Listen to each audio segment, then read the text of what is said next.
चलिए बच्चों, next question देखते हैं। फिफ्थ फंक्शन दे रखा है cube root of x plus 1/x² minus 4। तो न्यूमरेटर में क्यूब रूट आ गया। तो हम पहले इसकी रेडिकल फंक्शन की हमने आपको बताया था। रेडिकल फंक्शन का इंडेक्स देखिए, पावर देखिए। पावर क्या है? 3। अगर 3 है, फिफ्थ है, सेवन्थ है, तो there is no restriction on domain. Domain is all real number. ठीक है सर, तो डोमेन तो ऑल रियल नंबर आ गई। बट x² माइनस 4 कुछ कह रहा है। वो कह रहा है 0 डिनोमिनेटर पे किस पॉइंट पे हो रहा है, तो वो हमको एक्सक्लूड करना है। तो यहाँ पर हो रहा है x² माइनस 4।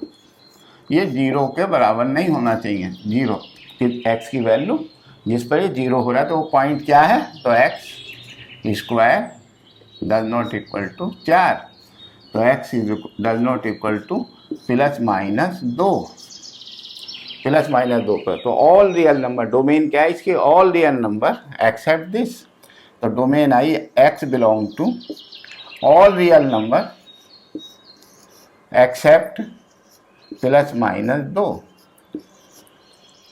इंटरवल नोटेशन में लिखिए। तो इंटरवल नोटेशन में छोटा नंबर -2 है, से माइनस इन्फिनिटी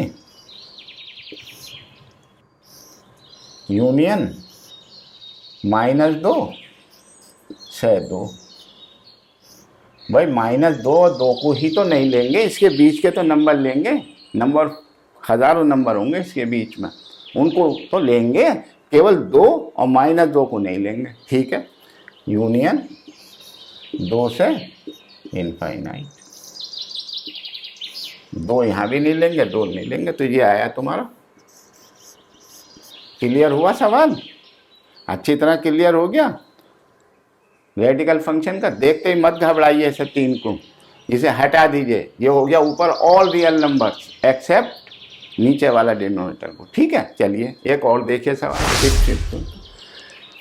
फंक्शन दिया है y is equal to square root के अंदर x² प्लस 10। तो भाई इसकी एक कंडीशन तो ये है कि y की जो वैल्यू वो ऑलवेज ग्रेटर देन 0 होगी। लेकिन इसके अंदर का हम क्या निकालेंगे? डोमेन। तो डोमेन निकालने के लिए इसको x² प्लस 10 को मैं 0 के बराबर रखूँ तो -10 नो रियल नंबर आएगा। लेकिन x² प्लस 10 इसके अंदर तो कोई वैल्यू नेगेटिव हो ही नहीं रही है, परफेक्ट स्क्वायर है। कोई भी वैल्यू इसके अंदर नेगेटिव नहीं हो रही। जब नेगेटिव नहीं हो रही तो इसकी डोमेन क्या आएगी? यही तो देखने की चीज़ होती है। डोमेन क्या आएगी? All real number. डोमेन क्या है? x belong to all real number. All real number minus infinity से इन्फिनिटी तक। ये आई इसकी डोमेन। समझे? अब रेंज देखिए, इसका रेंज भी हम दिखाते हैं आपको। रेंज के लिए क्या है? तो फंक्शन क्या है आपका? y is equal to x² plus 10। There are 2-3 method है, मैं आपका दूसरे मेथड से दिखा रहा हूँ। तो मैं x in term of y निकालूंगा। चलिए सर, तो पहले स्क्वायर कर दीजिए। ये तो स्क्वायर रूट था ना, स्क्वायर कर दीजिए बोथ साइड। तो ये हो गया y² is equal to x² plus 10। तो x² की वैल्यू निकालिए, x²। ये हो गया y² माइनस 10 हो गया। ठीक है, चलिए। तो अब ये x² क्या होता है? ये तो ग्रेटर देन इक्वल टू 0 होता है। इसका मतलब it means right hand side भी हो गई। Right hand side y² minus 10 भी तो ग्रेटर देन इक्वल टू 0 हो गई। जब लेफ्ट हैंड साइड है तो राइट हैंड साइड भी तो हो गई। तो यहाँ से क्या आया? यहाँ से इधर आ जाइए, इधर आ जाइए। y, चलिए यहाँ लिख लीजिए। तो क्या आया? y² greater than equal to 10। अब देखिए साहब, इसका मेथड देखिए थी। y², देखिए y² ग्रेटर देन और इक्वल टू 10। तो y की वैल्यू आएगी greater than equal two plus minus √10।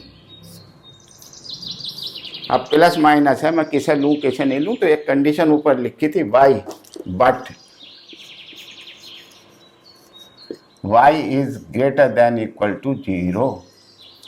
Negative में तो फिर मैं जाऊंगा ही नहीं, 0 से ग्रेटर देन 0, लेकिन ऊपर कह रहा है ग्रेटर देन √10, तो √10 से बड़ा, वो कह रहा है 0 से बड़ा, तो मैं तो अगर मैं मान लो इससे √10 और इसके बीच का कोई नंबर ले लूँगा तो ये नेगेटिव हो जाएगा, ये फंक्शन नेगेटिव हो जाएगा। तो चलिए, तो मैं क्या करूं, तो क्या आएगी इसकी 10, √10 से इन्फिनिटी, ये आएगी रेंज ये आएगी इसकी। But y is greater then 0, negative पे तो मत जाइए, वो कह रहा है 0 से ऊपर, और उधर ऊपर कह रहा है वो ग्रेटर देन प्लस √10 से ऊपर, तो दोनों का इंटरसेक्शन। ठीक है, समझ में आया? ठीक है, चलिए आगे चलते हैं।